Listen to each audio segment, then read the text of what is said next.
I'm making this video to give you a cheat sheet to help you with what you're working on now. A lot of you are preparing for PI planning.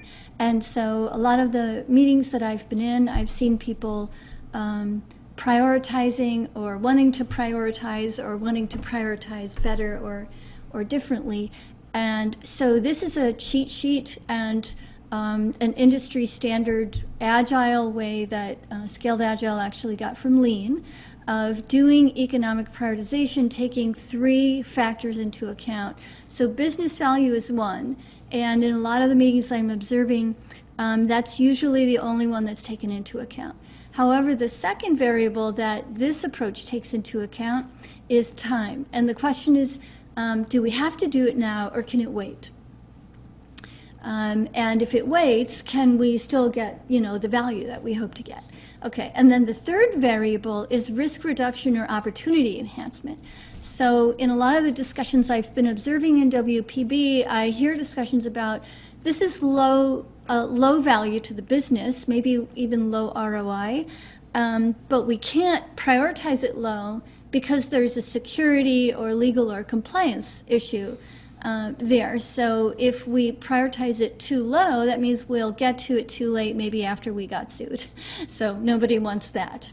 So we're going to look at those 3 variables and a really simple, easy way to use this cheat sheet to create your prioritization. And typically this is used for epics or features or solutions. It's typically not used at the story level or the team level. So what that means is typically it's used at the portfolio level or the art level, the Agile Release Train level or the program level. So I'm going to go ahead and share my screen.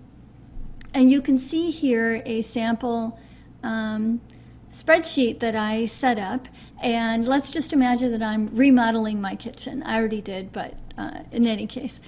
So here under feature, I've listed the tasks that I think I need to do. And we'll call these epics or features. In SAFE, the biggest item is usually an epic, and then a feature, and then a story. Sometimes you guys, I notice, or some teams or pods are just using epics and stories. Some are using epic feature story. Some are using solution epic feature story. It doesn't matter. The point is that what you see here under feature, that's not a story. It's not a small piece of work. It's a piece of work that encompasses several other activities. Next to this, we'll have a benefit hypothesis, which is just fancy language for a guess. What's your best guess at why this is going to be valuable? Acceptance criteria, you already know, whether that's at the level of portfolio, Agile Release Train, value stream, platform.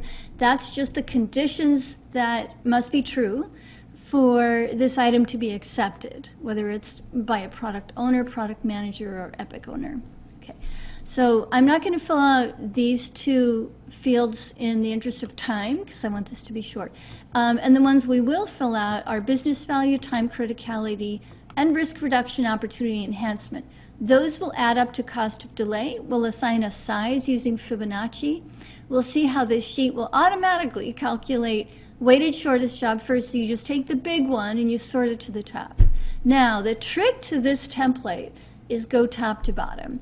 That's so you can't be a cheater, like I like to be a cheater sometimes, but it prevents you from kind of jiggering the numbers, the prioritization to be how you kind of think it should be.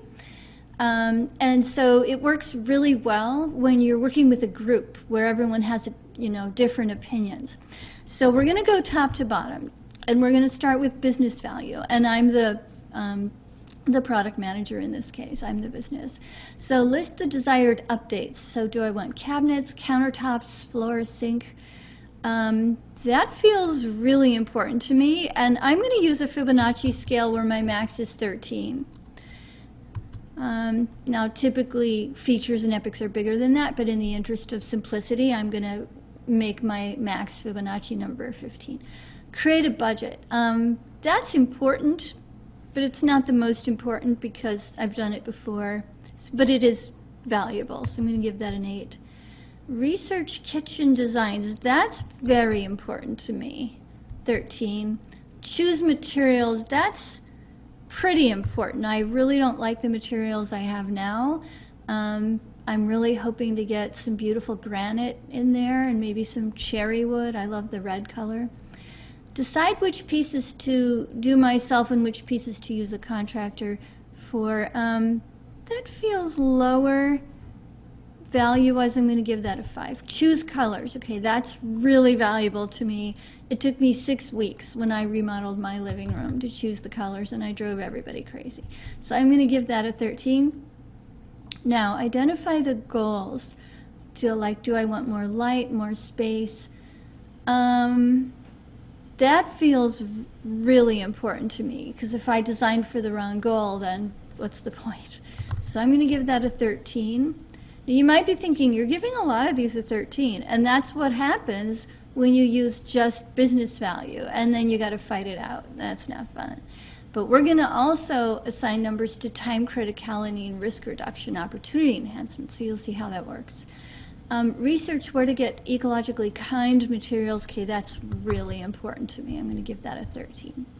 Now I'm going to go back to the top, and I'm going to ask the time question, which is, do I have to do this now or earlier versus later, or can it wait? In other words, can I still get the business value if I wait?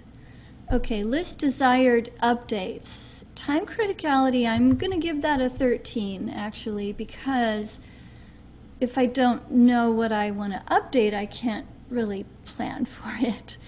Create a budget, that's less important. I can do that later because I have a template. Research kitchen designs, that feels really important to do now versus later. I don't want to go down the wrong road. Choose materials, that's also very important, but I don't have to decide on that right away. I'm going to give that an 8. Decide which pieces to do myself. I can decide that later. I'm going to give that a 5. Choose the colors. Do I need to choose them now? No, but I don't want to choose them all the way at the end. So I'm going to give that a 5. Identify my goals, like do I want more light, more space, increase the value of my home, better layout for cooking.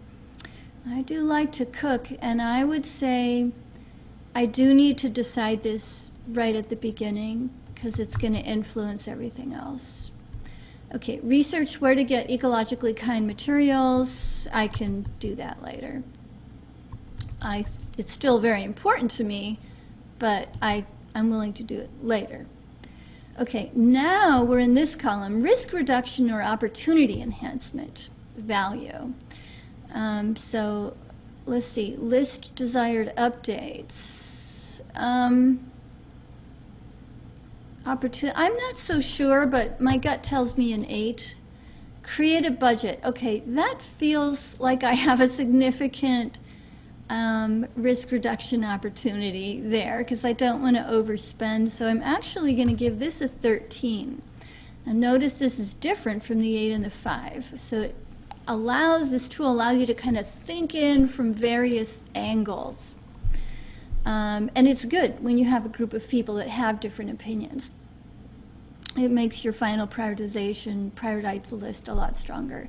Okay, research kitchen designs, risk reduction.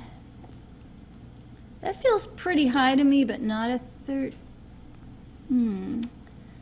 Yeah, I think there is a risk reduction there. Like, if I can get a design with I love plants, I want lots of living things, that feels like a 13. Okay. Now notice I'm trying to time box each one because this could take way too long if you don't time box.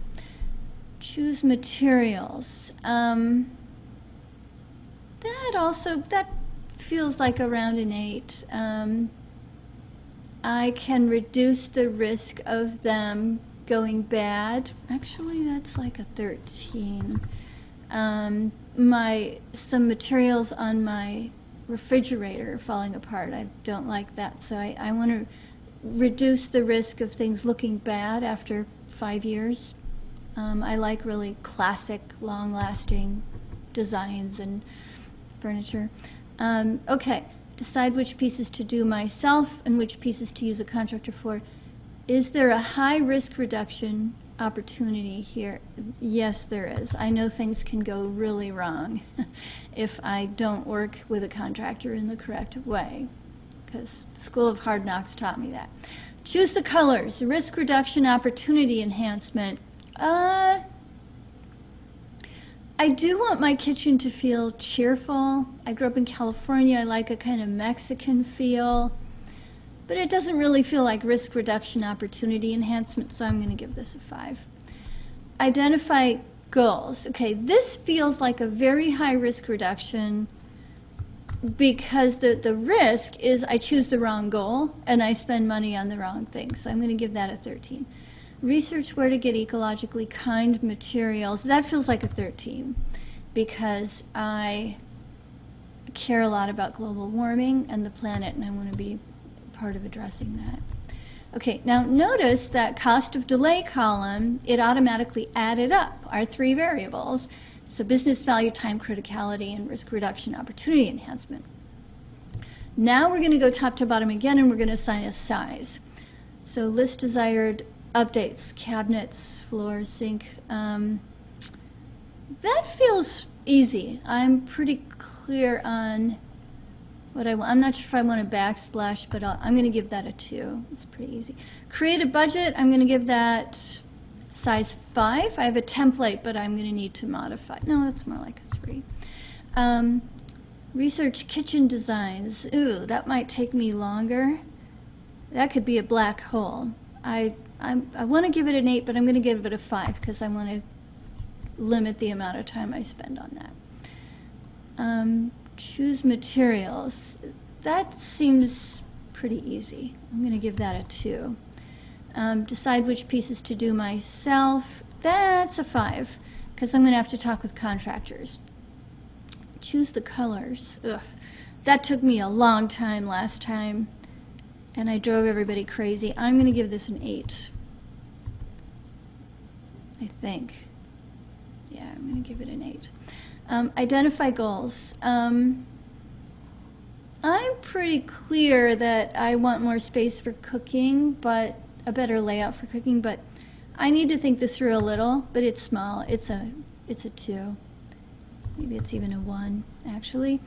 Research where to get ecologically kind materials. Okay, that might take a bit of research. I'm going to give that an 8. Okay, now notice what our little tool did for us. So it went to weighted shortest job first column, which I'm highlighting for you, and it calculated. So where did it get those calculations? So you can see right up here, H4 divided by I4. So what it did was it took cost of delay, which is the, it got by adding up business value, time criticality, risk reduction, opportunity enhancement. So it just took cost of delay and divided by size. So 34 divided by 2 is 17. Okay, now, final step, home stretch. All you need to do from here to get your final prioritized program level or art level or portfolio level list is sort. And you sort the biggest weighted shortest job first on top. So let's see what happens when we do that.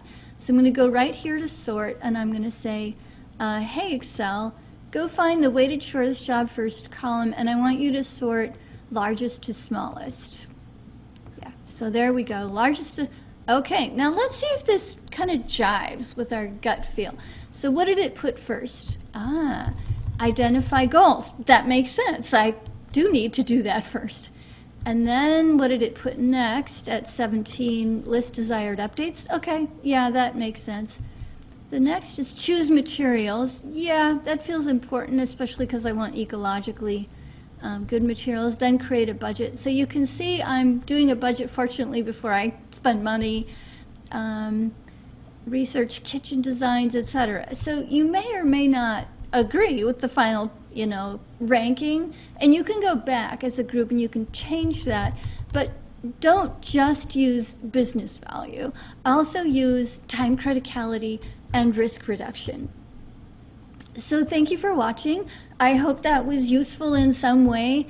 This is a very simple cheat sheet that you can use, and I'm going to attach it with this video.